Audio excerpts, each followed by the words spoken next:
we have a crisis in the world, tremendous crisis, and also crisis in our consciousness, in us. I see the urgency of change, radical revolution, mutation in the mind. I see it. It is necessary.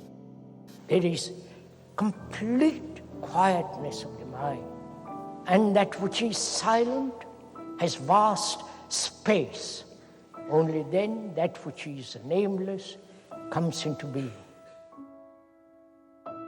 This is Urgency of Change, the Krishnamurti podcast.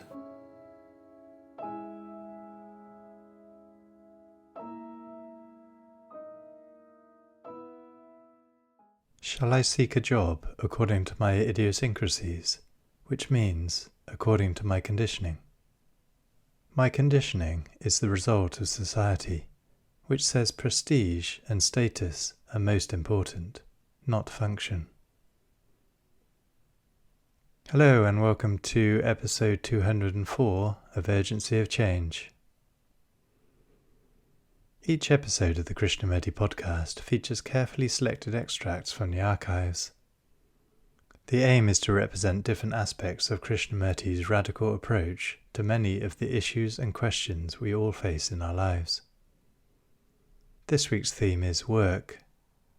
Upcoming themes are joy, illusion, and virtue. This is a podcast from Krishnamurti Foundation Trust, based at Brockwood Park in the UK, which is also home to the Krishnamurti Retreat Centre. The centre offers a variety of group retreats from February to December, including for young adults. The atmosphere is one of openness and friendliness, with a sense of freedom to inquire with others and alone. Please visit krishnamurticentre.org.uk for more information. You can also find our regular quotes and videos on Instagram, TikTok and Facebook at Krishnamurti Foundation Trust.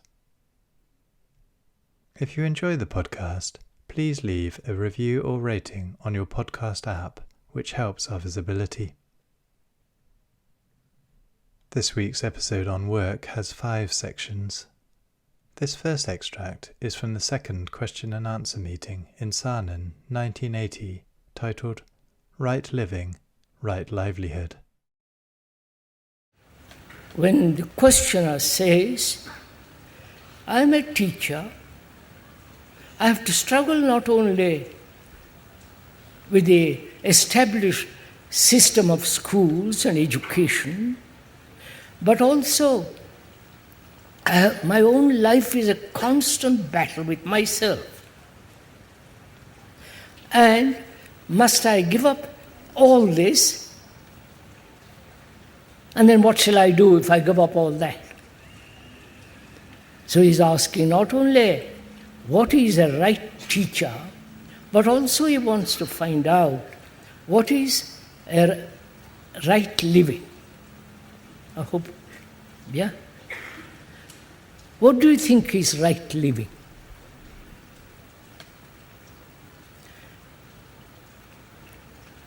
As society exists now, there is no right living, right? You have to earn a livelihood.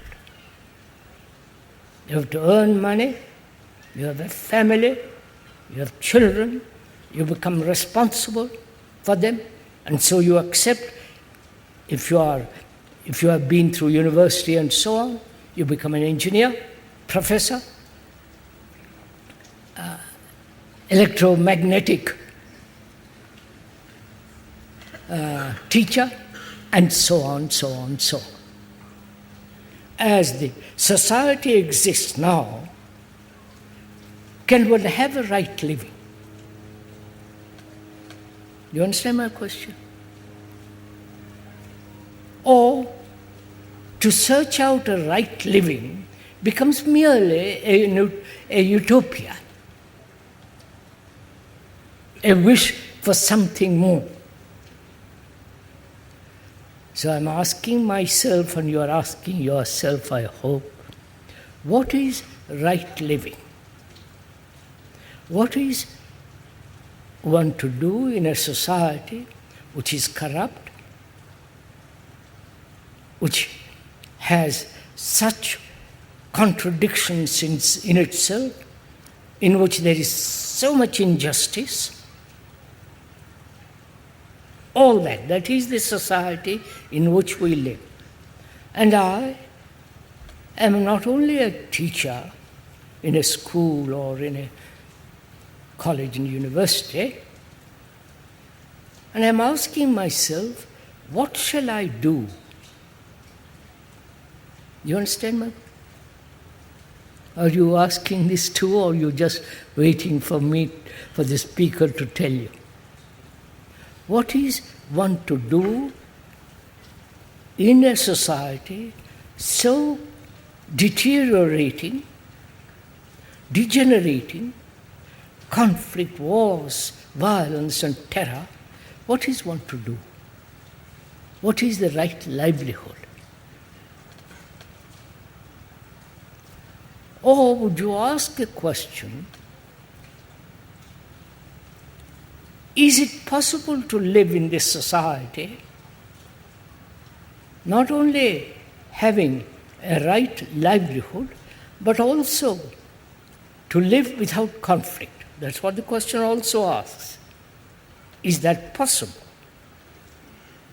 To earn a livelihood righteously and also end all conflict within oneself. Right? Now, are these two separate things? Earning a living rightly and not having conflict in oneself or with society. Are these two separate, watertight compartments? Are we moving together? Or they go together.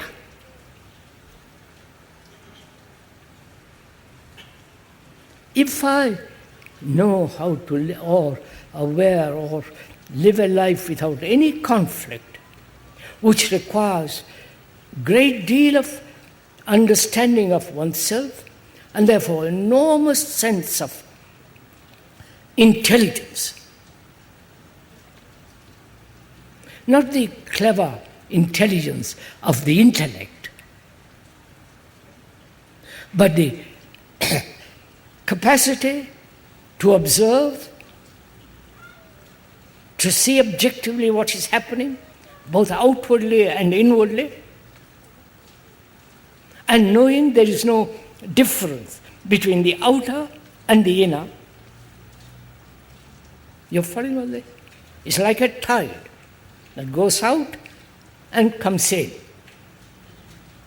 The society in which we have created, and can I live in this society without any conflict in myself and at the same time have a right livelihood? You understand? Now, on which shall I lay emphasis? Vous avez compris? Right livelihood, right living, or find out how to live a life without a single conflict.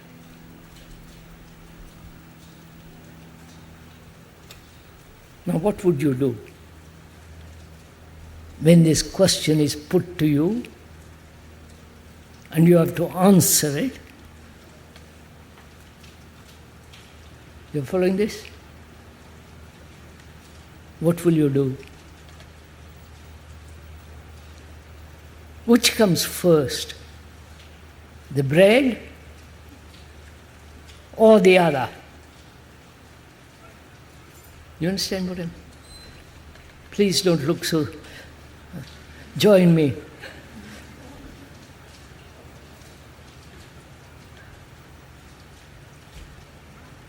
We are together exploring this problem, not I alone. You are also exploring it. So we must both join together. Not let me talk and you listen, agree or disagree, saying it's not practical, it is not this, it's not that. Because it's your problem.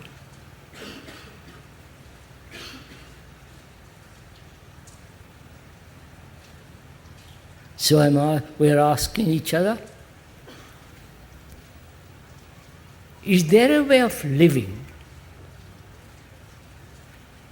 which will naturally bring about a right livelihood and at the same time live a constant life without a single shadow of conflict? Is that possible? Is it possible for one to have a life without a single movement of struggle? Do you understand my?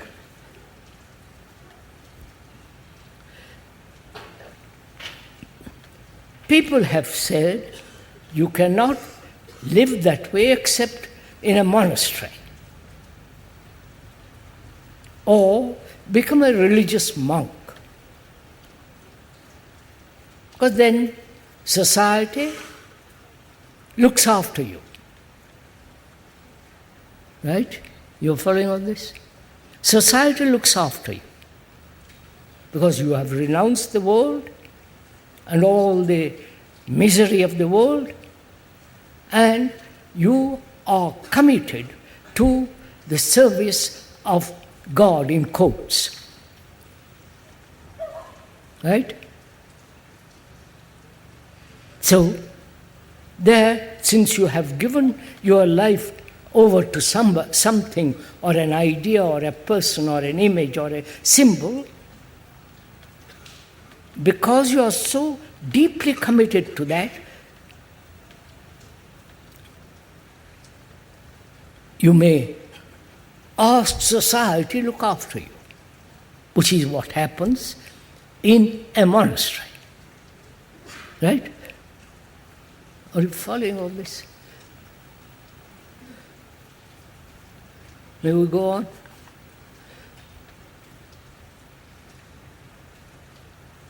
Now, nobody believes anymore in monasteries. Thank God. Nobody says, I will surrender myself to something. Right? If you do surrender yourself, it will be surrendering yourself to the image you have created about another or the image which you have projected. You understand all this? Oh, come on. So, what shall we do? Can you live a life without a single shadow of conflict? I say it is possible only when you have understood the significance of living. That is, living is action, living is relationship, right? Relationship and action. That is life.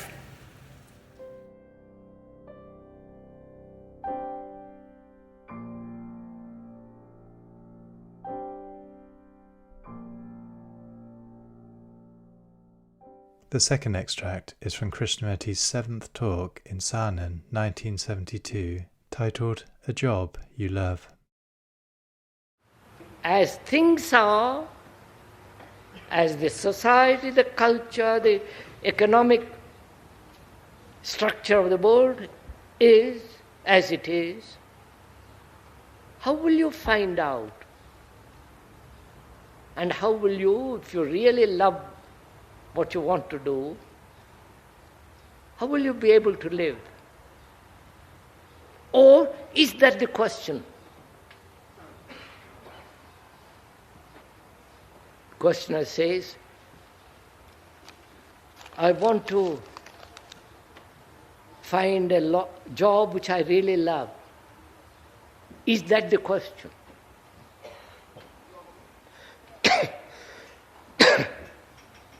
Or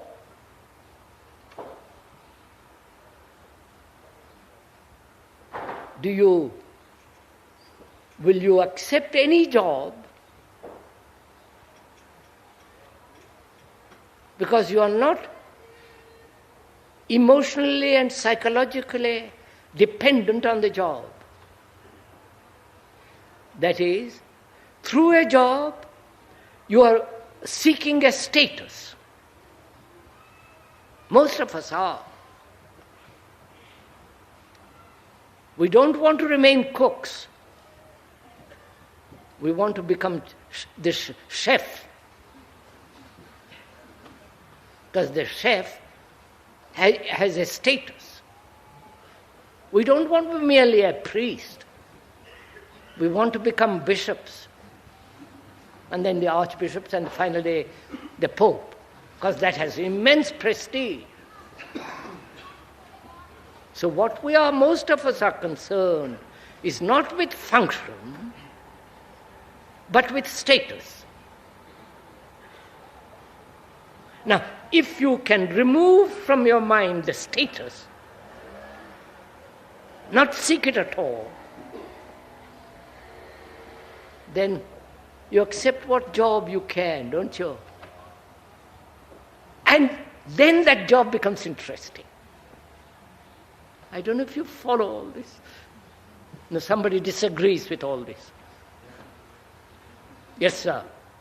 It's a bit more complicated. I know it's much more complicated.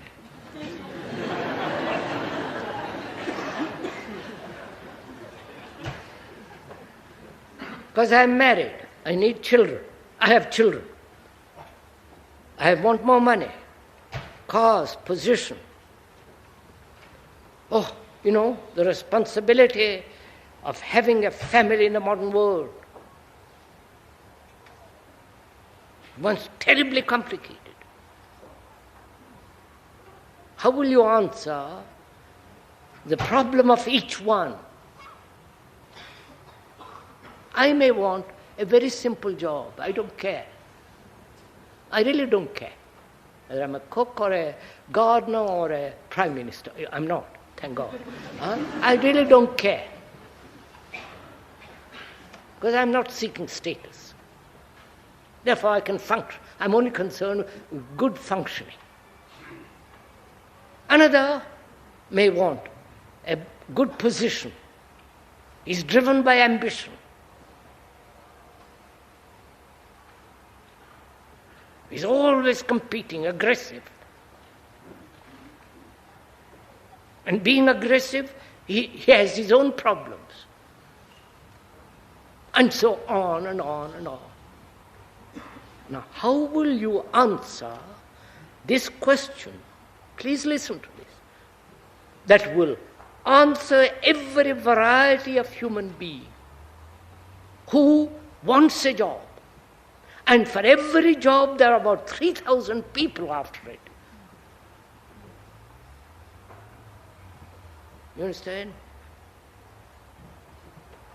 I was told the other day, somebody advertised for a cook.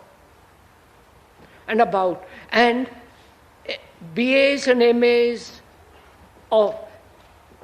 came to offer themselves as cooks. Now, how will you answer this question? That will be acceptable, true to each one. Then it won't be complex, will it? Right? We're going to find out. I haven't thought about this before, inquired into it. We are going to inquire into it together. That will answer every human being.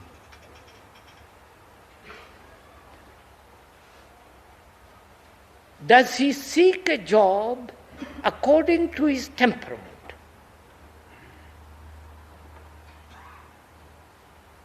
According to his character? According to the demands of the society? Society demands there be more engineers, or more scientists, or more artists because you're better positioned then, you're more respected, like in Russia. There are special,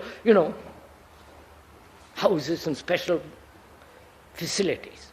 Now, are you dependent on your temperament in seeking a job? That is according to your character. Please listen to this. We're inquiring. I'm not laying down the law. I'm not the Delphic oracle. We're inquiring. So, am I seeking a job according to my temperament, which is, I love that job. And my temperament, my character, is the outcome of my conditioning. Right? So according to my conditioning and character,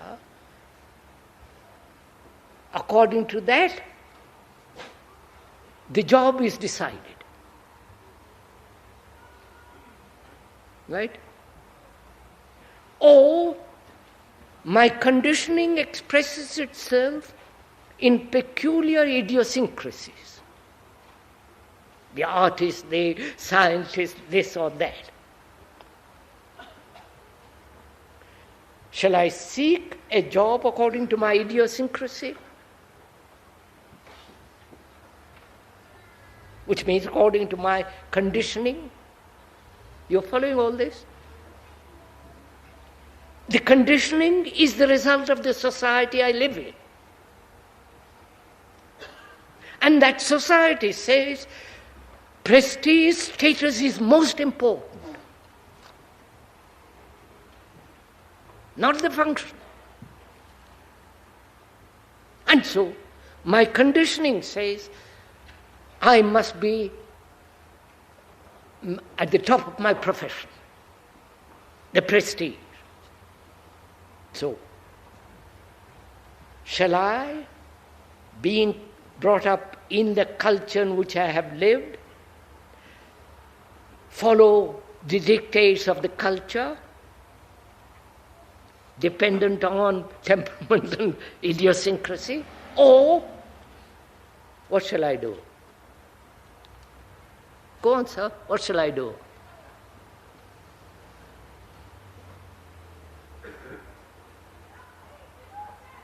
So I ask myself, what is a human being to do who is very, very serious, living in this society, with all the complexity of it? Perhaps you see more of the complexity and I may not, but it is complex. What shall a human being do? Knowing all this, you understand? Knowing what is relationship in which there is no image. We went into that. Knowing that knowledge is necessary, having an insight into the whole process of thinking, what it means to lead a religious life, what it means to live religious meditation. Knowing or observing all this, what shall he do? Just go and seek a job which he loves, dictated by his character, temperament, idiosyncratic conditioning? Or when he realizes the whole, when the thing is laid out, all the things we have discussed, talked about, very clearly laid out, what will you do? Please look at it. What will he do?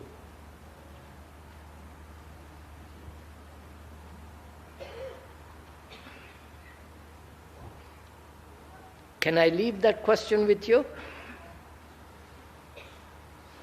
Or do you want the speaker to answer it?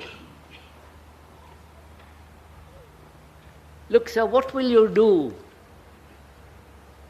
You who have listened for the last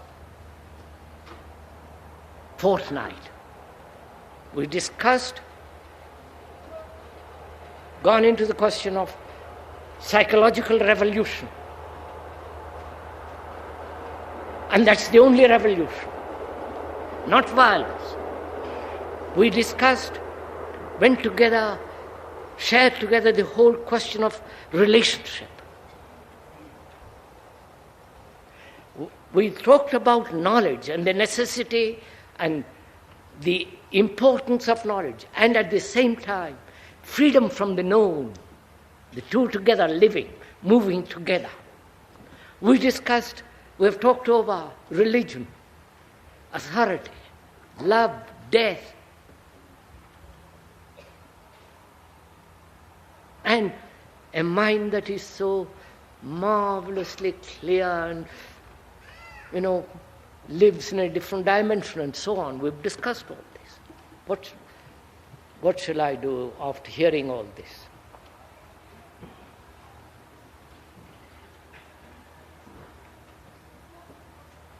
What's my job after hearing all this?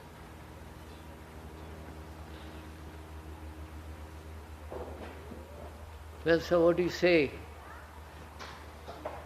You want me to tell you? My job is what I am doing.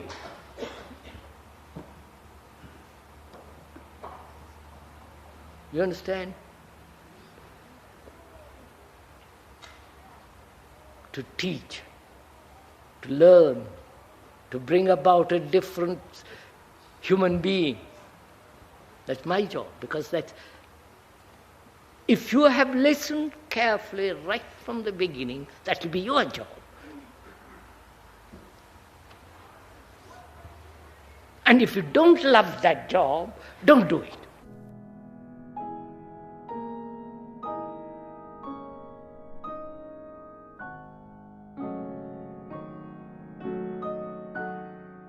The third extract is from the second talk in Saanen, 1973, titled Deny the Culture, Yet Live in the World.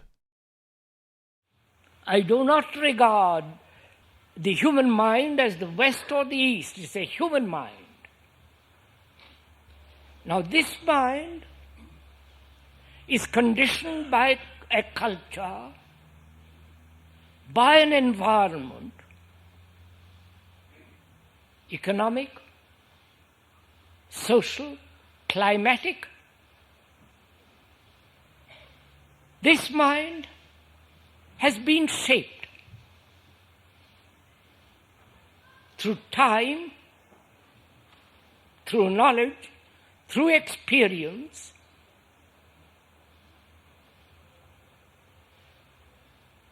to face the world, to look at the world in terms of money, power,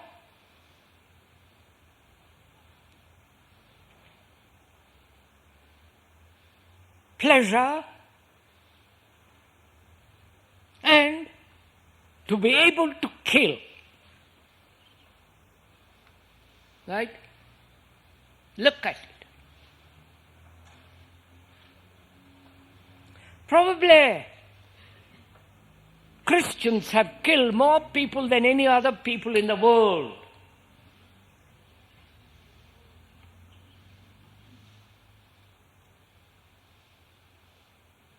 Including Genghis Khan and Tamerlane and all the rest of that gang.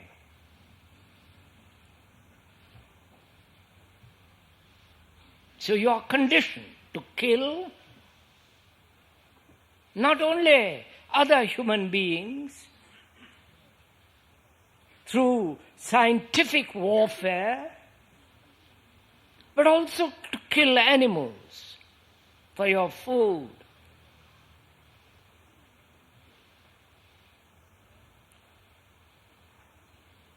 And money has become extraordinarily important, the pursuit of money.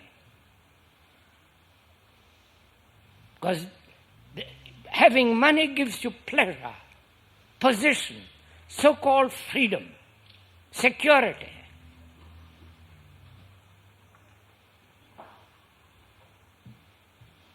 And you have been conditioned religiously to accept an image,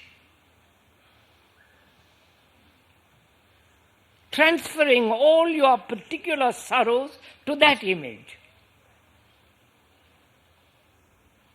Your religion is based on authority, tradition, rituals, dogmas, the infallibility of certain people.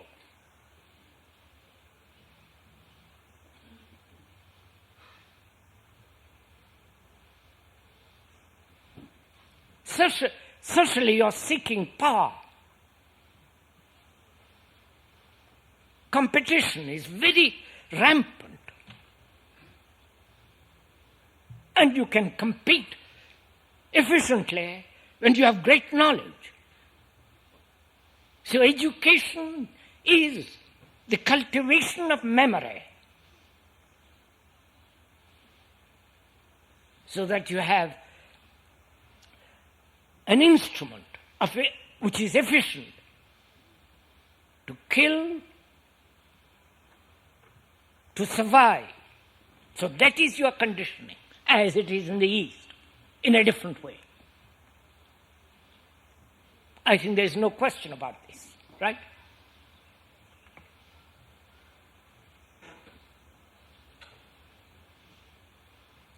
That conditioning is knowledge. Right? Please, I'm talking, it doesn't mean I'm the only person talking. We are investigating together.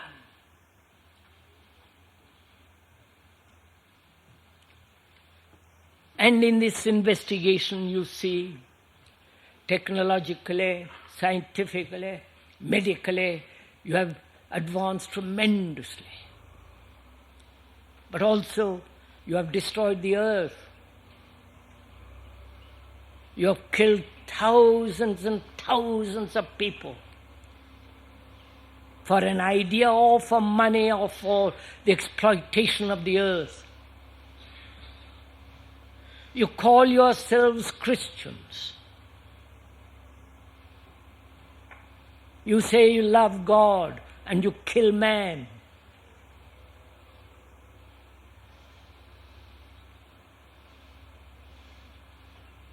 This is your heredity. This is your conditioning. And as long as that there is no freedom from that conditioning, there cannot possibly be a transformation of the mind. Right?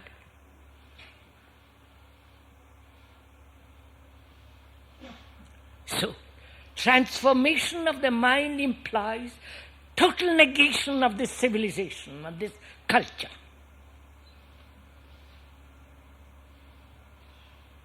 You understand what we are talking about?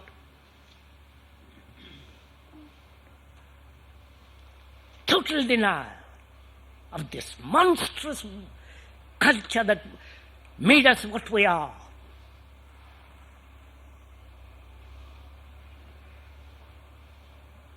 Each one fighting for himself.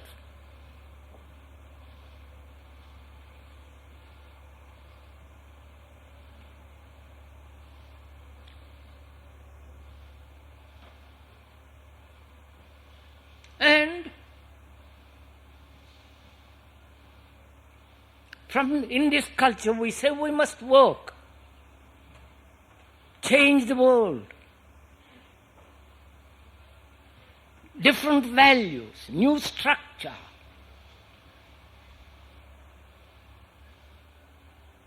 Why should I work?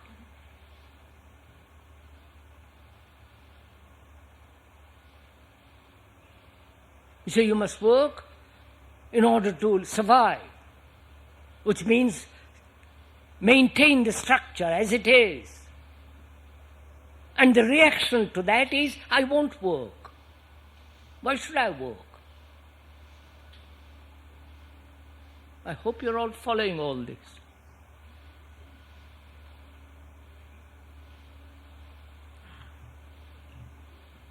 Life has no meaning as it is now.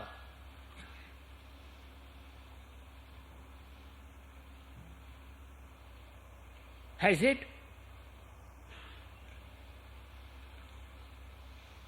You suffer.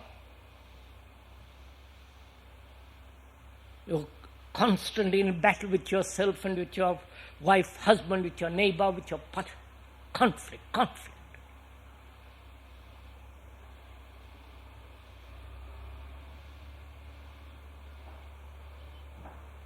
And your ethics says work.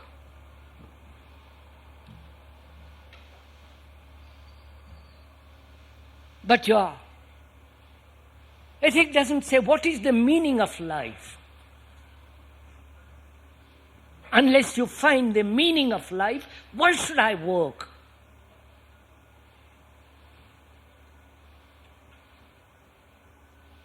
Either to support the structure or a new structure or a new kind of self-denial. You know what's happening in the world. Why should I work at all? And you are given, the culture has given a meaning to life in work. In the Christian gods,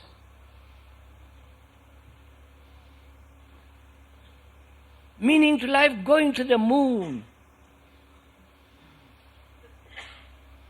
becoming a successful person in the world. Your meaning is out there, and that is losing its significance.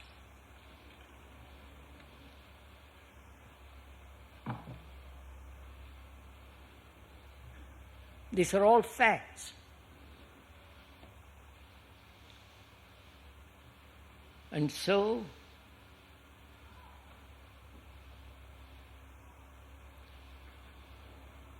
seeing all this,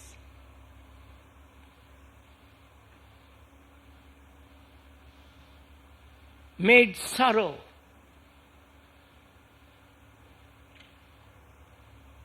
One has shed tears, not sentimental tears.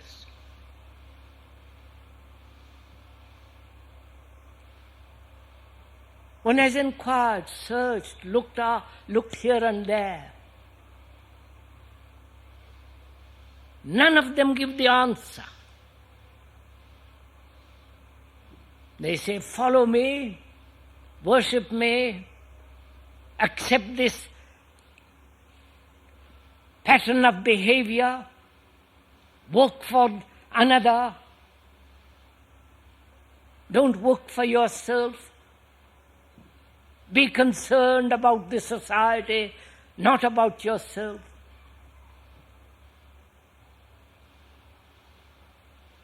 But all those statements have no meaning.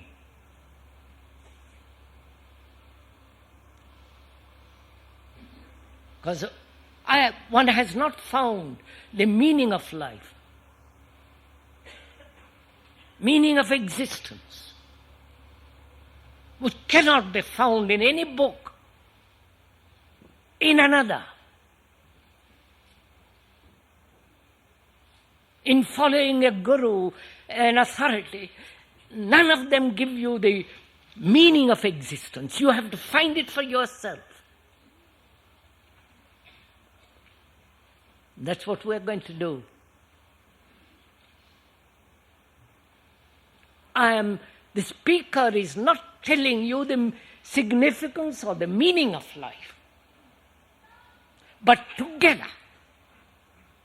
And I mean together. Like taking a journey, a walk together. We'll find out.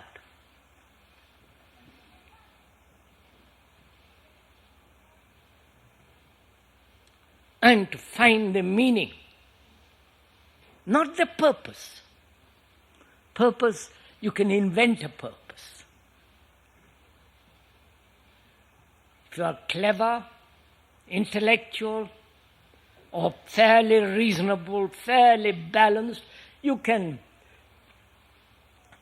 either invent or accept or put together a purpose.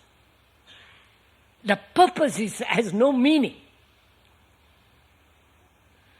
Purpose, the end of life, is totally different from the meaning of existence, meaning of life.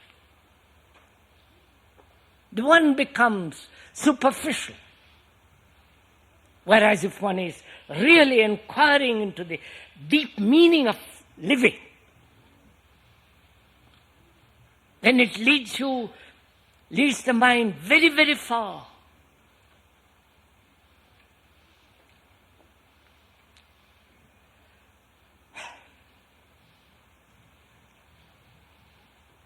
So, our minds are conditioned from the moment we are born or previously till we die. And the transformation is the total freedom from this conditioning. And this conditioning exists through the various movements of culture. Artistic, religious, technological, political, economic, scientific, and all that. Can this mind be aware of this conditioning? Can you be aware of it? Aware in the sense, I mean by that word, to observe, please listen to this, to observe without any distortion. To observe your conditioning, that is your culture, your civilization, all the movements of social, all that's going on in the world, of which you are a part, to observe that, to become aware of that. We mean by that word aware, to observe without any distortion of opinion, conclusion,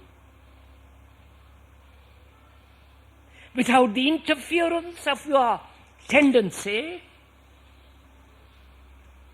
or your particular experience.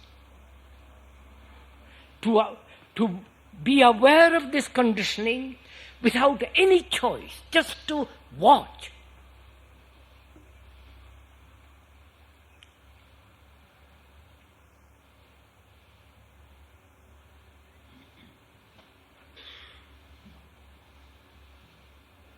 And in the observation of it, you will then deny, if you go deeply enough, totally all this culture.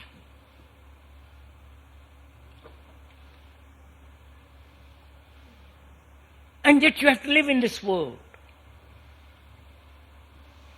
That's the problem. You understand I hope you're following all this. To me this is I'm burning with it.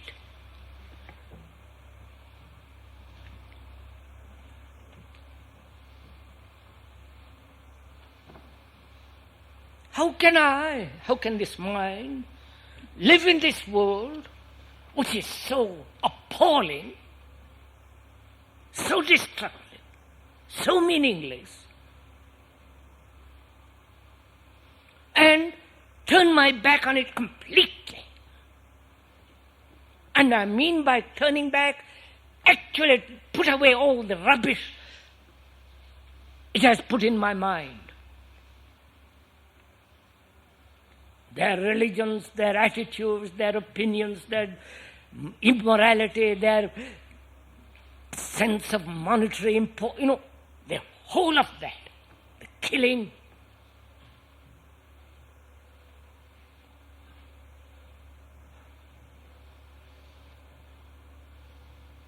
Can I turn my back on it and yet live here? Not withdraw, run away into some monastery. That's no meaning. I do not know if you ever played that game.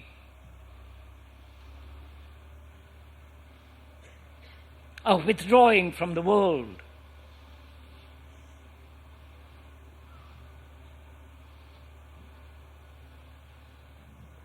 Withdrawing into a monastery or into a room, cutting everything out of, so that you're completely isolated.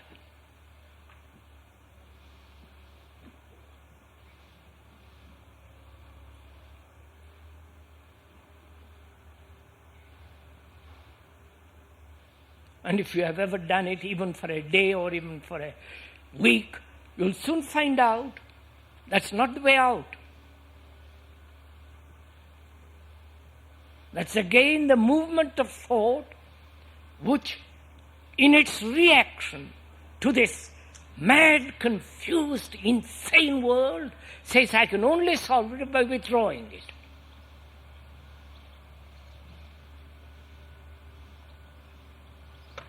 So my question is,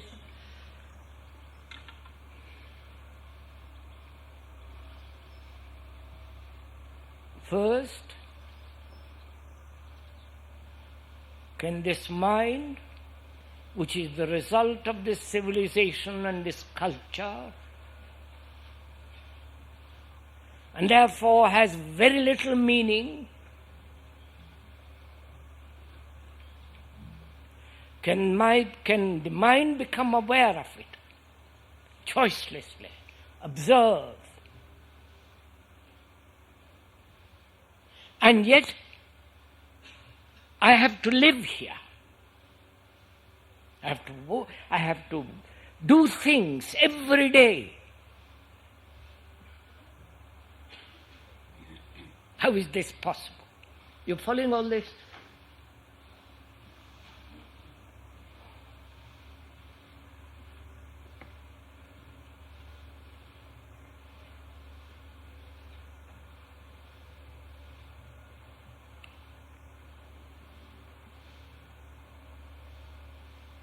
First of all, we must be very clear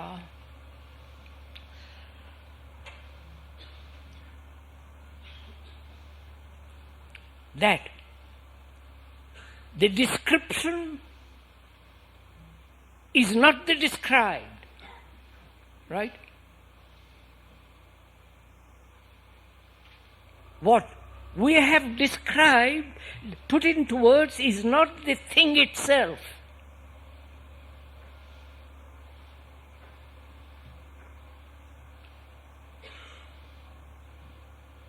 And second, are you very certain, clear, that there must be radical transformation?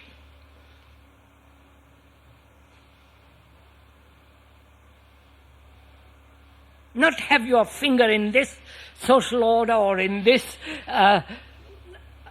church or in this sect or in this book or in this total transformation.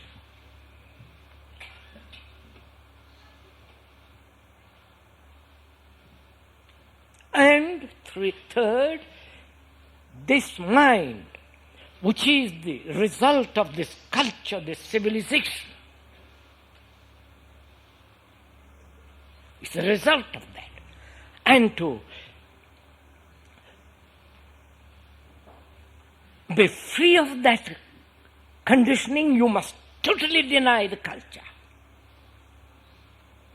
And yet live in this world. Right? Now, how is this to be done? Right? I hope you're following all this. I hope I'm making myself clear.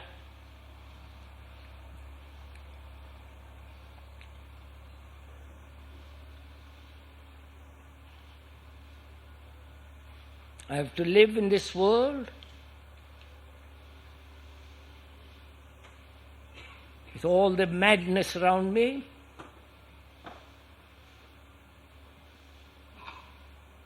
This madness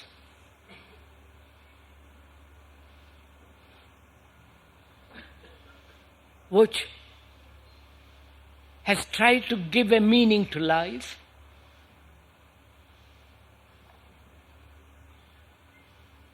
and in the observation of it, I see it has no meaning.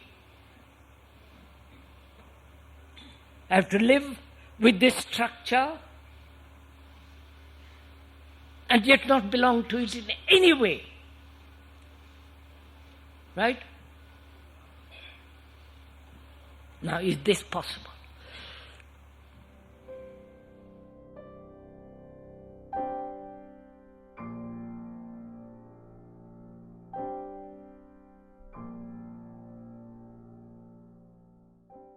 The fourth extract is from Krishnamurti's fifth talk in Saanen, 1973, titled Work as Part of a Harmonious Life.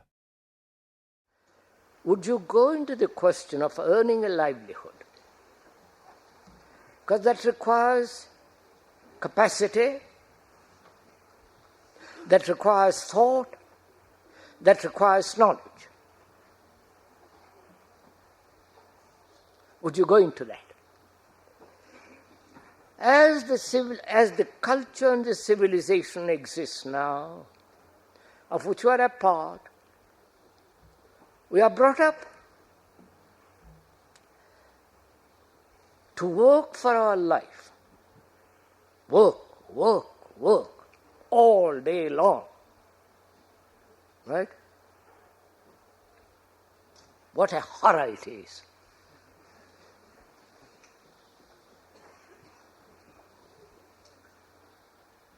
To be told, to be under somebody, to be directed, to be insulted, to be beaten down. That is the culture in which we have grown, in which we have been molded. And to the formation of that mold, we are conform to that mold, we are educated. We are educated mainly to acquire knowledge, to cultivate memory, so as to earn a livelihood. That's the primary function of education, as it is now.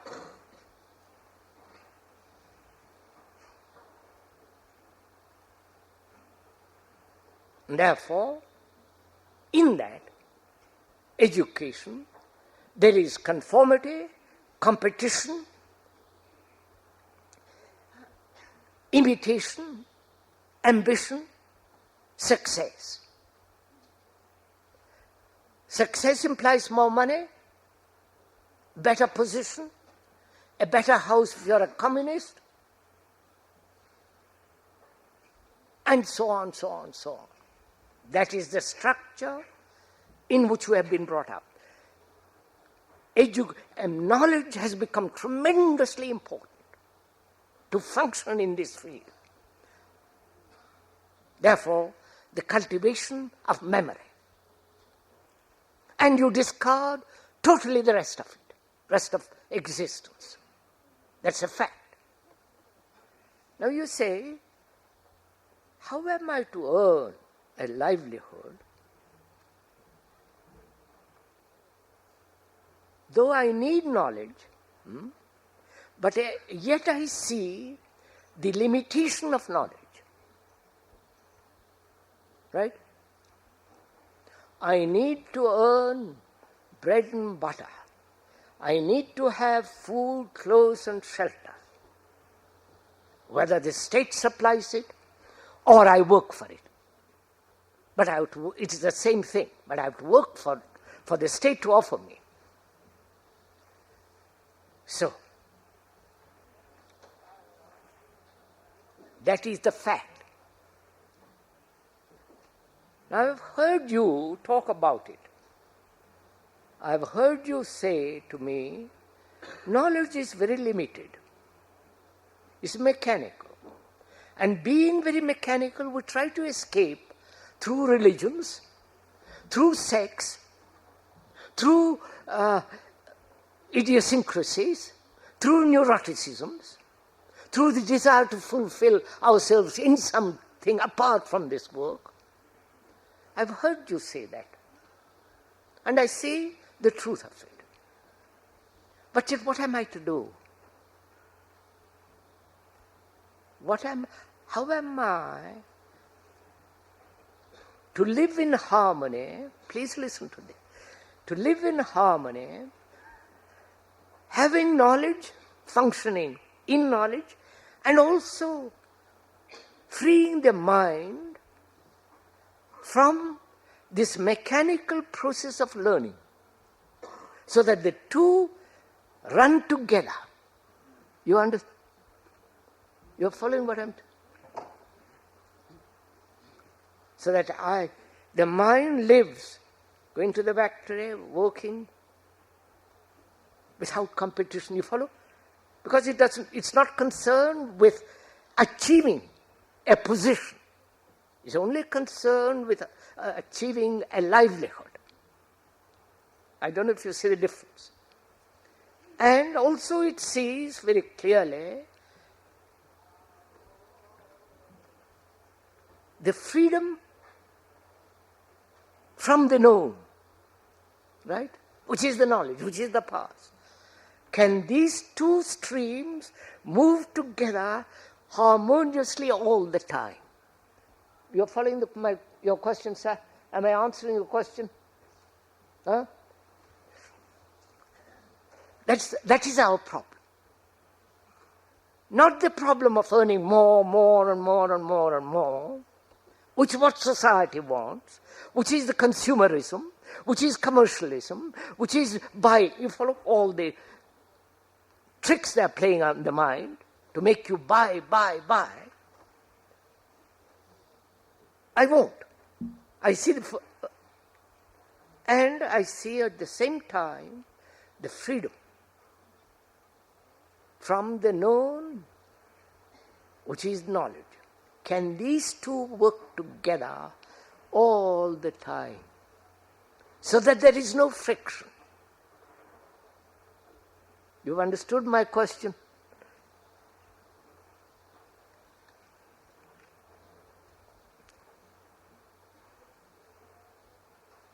Now, what is harmony? You understand? That's the problem. I see I must earn a livelihood. I won't fight. I won't compete. I will work.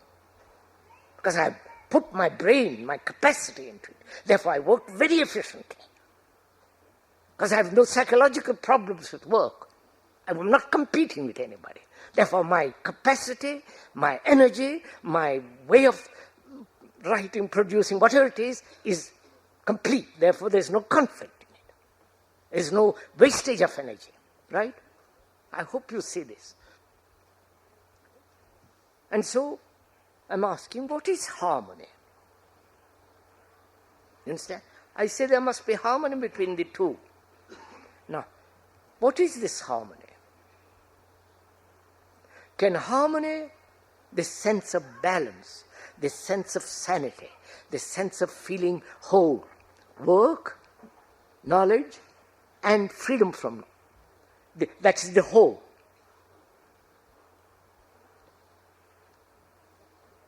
Can that sense of wholeness be brought about by thought? By investigation, by reading, by searching, by asking? Or does this wholeness, sense of completeness, come about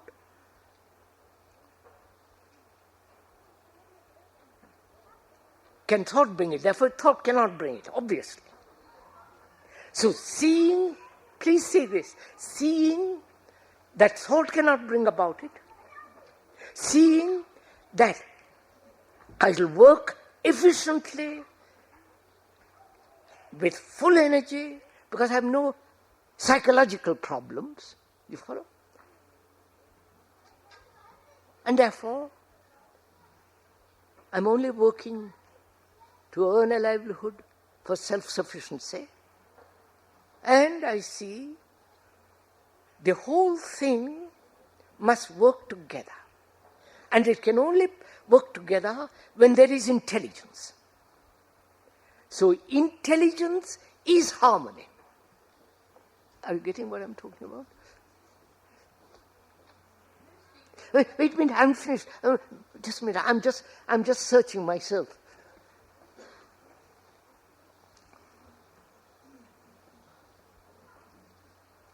Look, sir, it is intelligence that says, work only for a livelihood, not for ambition, not for competition, not to succeed, to have a, all the rest of it. Work. That's life. It's the intelligence that has told me, not a conclusion.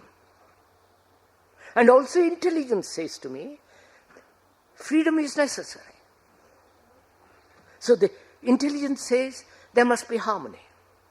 So intelligence brings about this harmony. Not outside agency brings about this harmony or thought. Now, I don't know if you have noticed, sir. Thought is always outside. Right? Thought is always from the outside.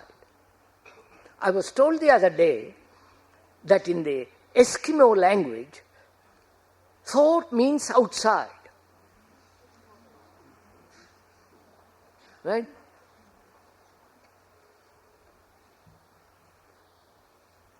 So, thought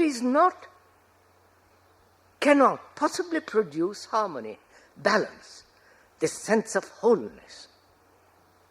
Because thought is outside. But what brings about this total sense of integrity, this sense of sanity, wholeness, intelligence. The intelligence is not the intellectual acceptance of an idea. It is not the product of reason, logic, though logic must exist, but it's not the result of that. It is the perception of truth from which arises wisdom. Wisdom is the daughter of truth, and intelligence is the daughter of wisdom. Right? I got it. Huh? Do you see it?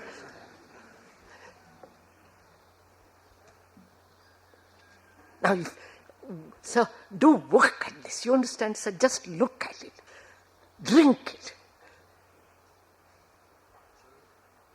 And then it is here, it is there.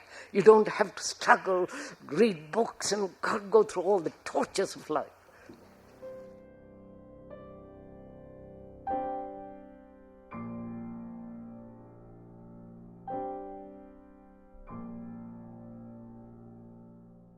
The final extract in this episode is from the second talk in Ojai, 1977, titled, I Have No Problem with Livelihood.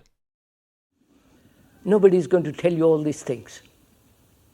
No books, no gurus, no philosophers. You have to learn this from yourself.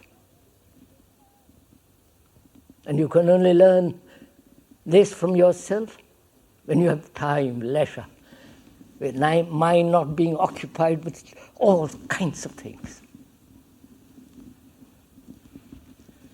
So we are saying it is possible to live a life that is completely psychologically free from all conflict.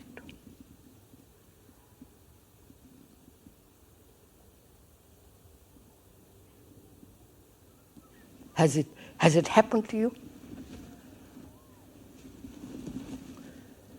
Please, this is not group therapy, which is an abomination to me, personally. Exposing our dirty laundry to each other, which has no meaning.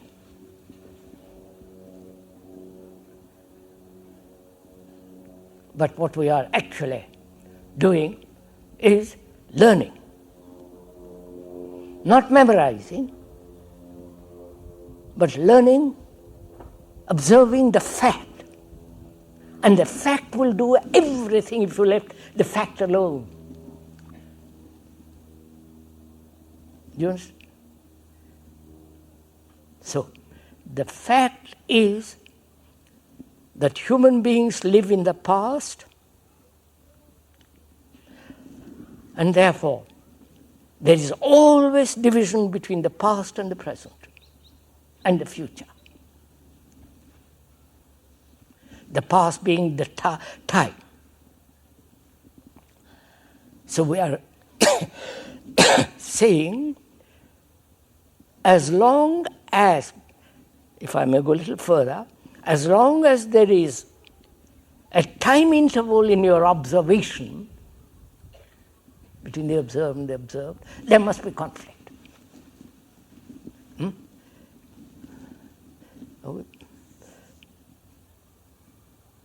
Please don't agree with me. See, find out if this is an actual fact to you.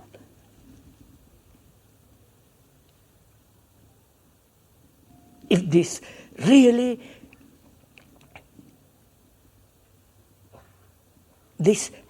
you have really understood this not verbally but are actually doing it. Because we are talking about a very, very serious problem, which is conflict, struggle in life. And when you do not struggle, you think you're lost.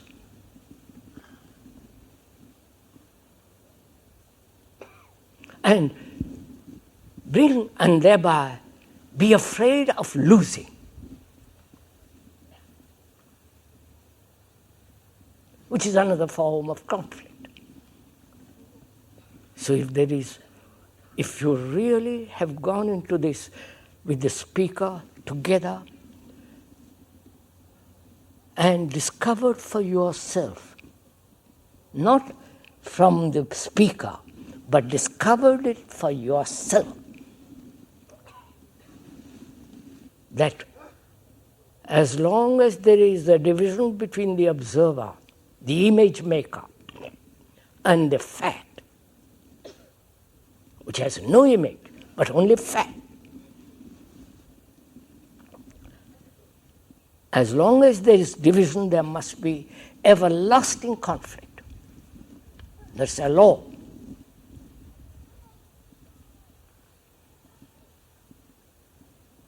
And can that conflict be ended? And we are pointing out or talking about it and learning that it can end.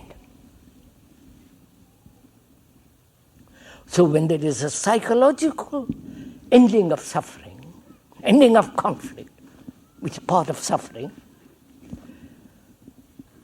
then how does that apply to our livelihood? How does that apply in our relationship with each other. Right? You're falling out. I don't know if you're understanding or not. Can I go on?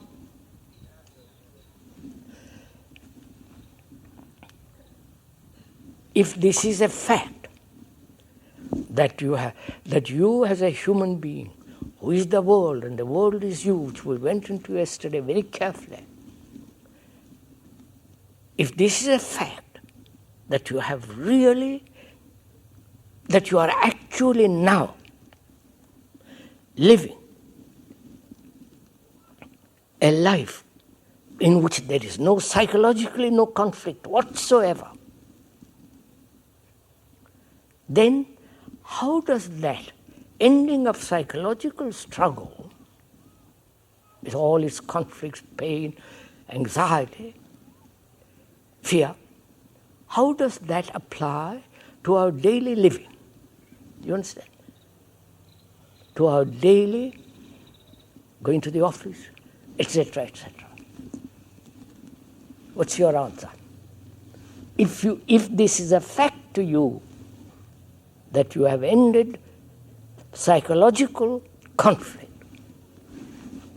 then how will you live a life without conflict outwardly?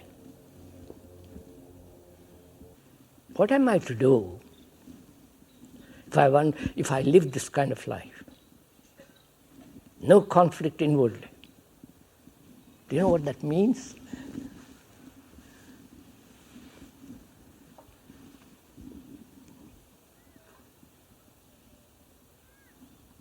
When there is no conflict inside, there is no conflict outside. Because there is no division between the inner and the outer. You understand? It's like ebb and flow. The sea coming in and sea going out. But when there is this psychologically no conflict, the ebb going out also no conflict. You understand?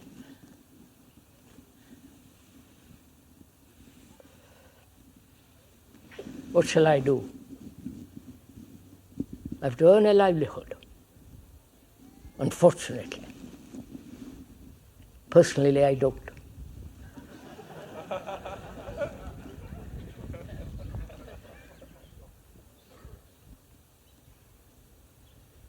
I don't because I have no problem about earning livelihood. But you have a problem about earning a livelihood. Why haven't I a problem about not earning a livelihood? Because, very simple,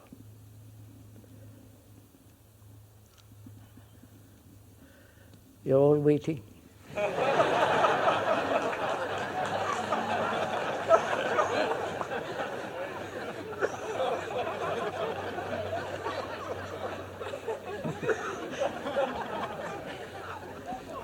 You're a strange people, all right.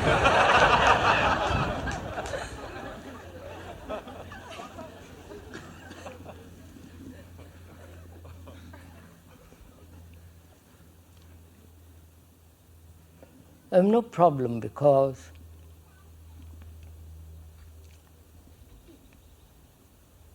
I don't mind what happens. You understand? I don't mind if I fail or succeed. I don't mind if I have money or not money. Personally, I have no money. Thank God. I don't want money. But I need food and clothes and shelter. And if somebody gives me, it's all right. If somebody doesn't, I live where I am. You understand my question? I have no problem. Because I don't demand anything from anybody or from life. I wonder if you understand this. So I've explained, but my way of living is entirely different from yours. So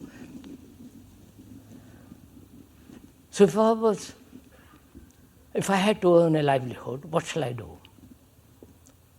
Having psychologically no conflict of any kind. You know what that means? How has it happened that I have no conflict? Is it a theory? Is it a desire which has been fulfilled? Is it an illusion? Is it something that I have hypnotized myself into? You understand all my questions? Or is it an absolute, irrevocable fact which nobody can touch? It is inviolable, violate. You know what inviolate means? That which cannot be damaged, which cannot be touched.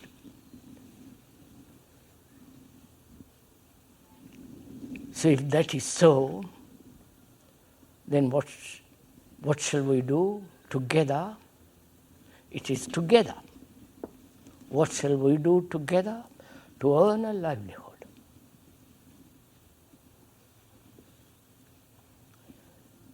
Because there is no conflict, therefore there is no ambition.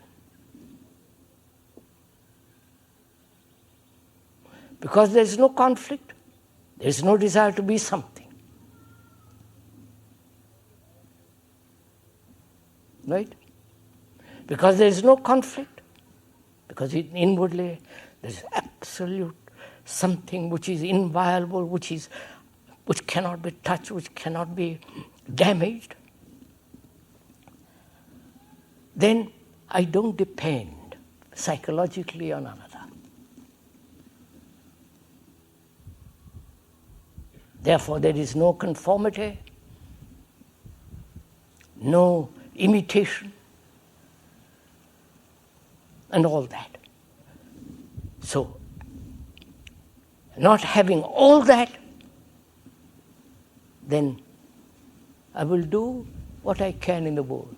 Be a gardener, a cook, anything. You understand what?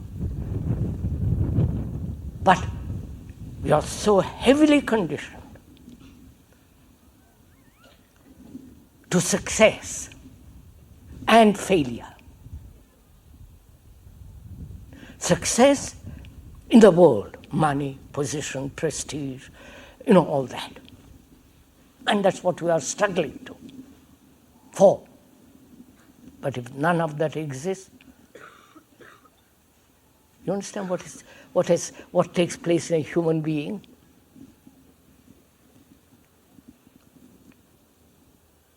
In consciousness, in human consciousness, which is so heavily conditioned, right? Heavily conditioned to success and the fear of failure. To be something,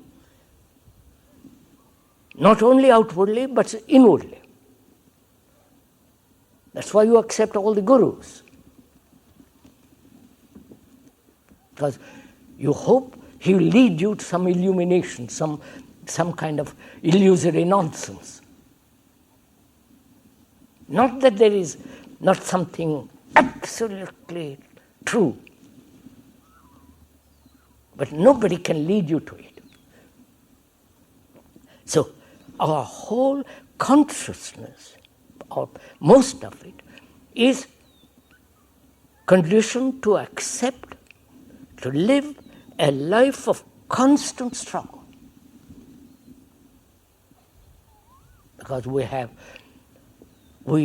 want to achieve, we want to become, we want to play a certain part, we want to fulfill, we want, which all implies Please listen to this. The denial of what is and the acceptance of what should be.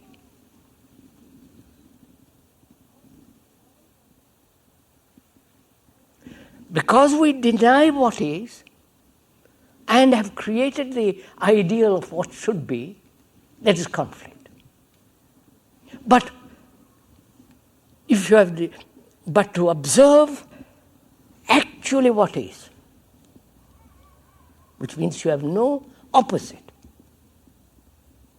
only what is.